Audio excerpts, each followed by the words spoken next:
Oi, pessoal! Desde dezembro que a coleção Tex Gold ficou como que suspensa, né? A Salvat não mandou números para as bancas de dezembro até agora meados de fevereiro. O número 7 só foi enviado para as bancas de São Paulo no dia 16 de fevereiro. Aqui na minha cidade, Petrópolis, no Rio de Janeiro, chegou uma semana mais ou menos depois. E nesse tempo eu recebi algumas mensagens aqui no canal de pessoas dizendo que estavam com saudade dos vídeos sobre Tex. E agora que a Salvat retornou à distribuição e a coisa se regularizando, bom, a boa notícia é que nós vamos ter vídeos do Tex novamente de maneira recorrente, né, de 15 em 15 dias. O meu propósito, já falei aqui, é comentar todos os volumes dessa coleção. São 60 em princípio. Além disso, tem uma outra boa notícia.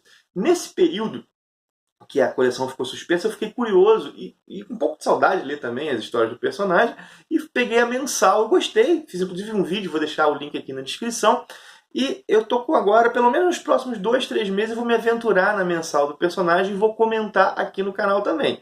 Gostando, eu sigo com esse projeto adiante. Vamos ver, mas bom, pelo menos para os próximos 2, 3 meses, mais vídeos sobre Tex aqui no canal. Mas vamos agora ao que interessa, que são os comentários da edição número 7, Tex Gold, que traz a história Mercadores de Escravos. Essa história foi escrita pelo Claudio Nisi e desenhada pelo Manfred Sommer. E ela traz temas que, infelizmente, continuam atuais, né, que é o tema da escravidão e o tema do tráfico de pessoas.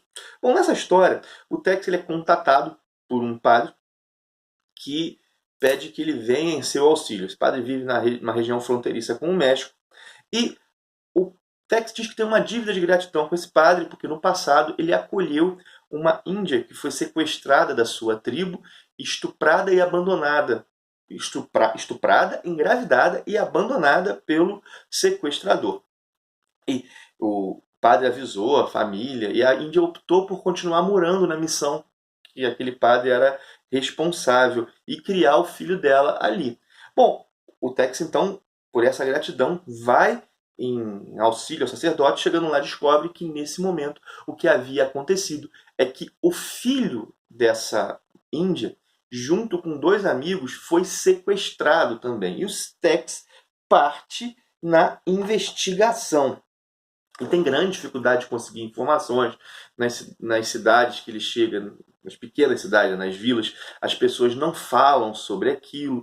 E, bom, metade da história se dá nessa investigação, até ele descobrir quem é o responsável, que é um homem muito rico, que inclusive mantém uma rede de coação para que as pessoas não falem sobre o que está acontecendo, né? O Dom Obregon, ele manda sequestrar pessoas para trabalharem na sua mina como escravos.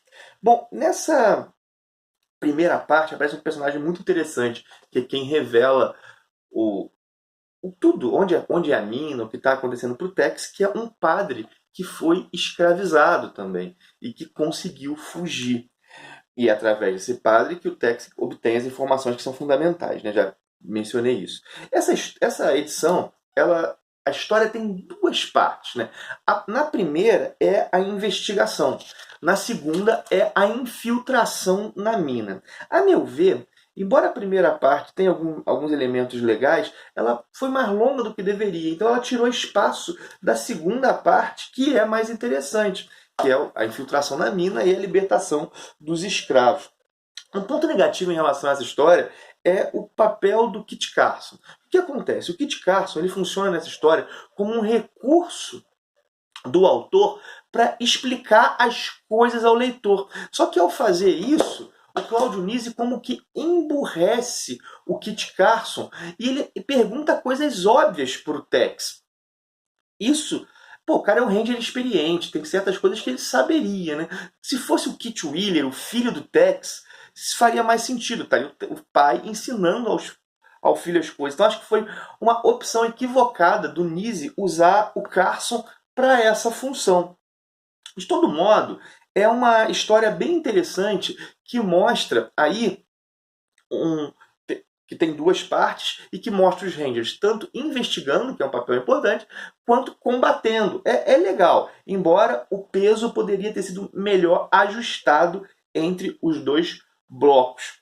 Lendo essa história, deixa eu mostrar um pouco a arte para vocês, a arte do Manfred Sommer, mas lendo essa história eu lembrei bastante de um filme que é o 12 Anos de Escravidão, que é a história de um negro livre que vivia no norte dos Estados Unidos e que é sequestrado para ser escravizado no sul, porque o tráfico negreiro estava impedido e as fazendas do sul elas precisavam de escravos para se manter antes da Guerra de Secessão e consequente abolição da escravidão.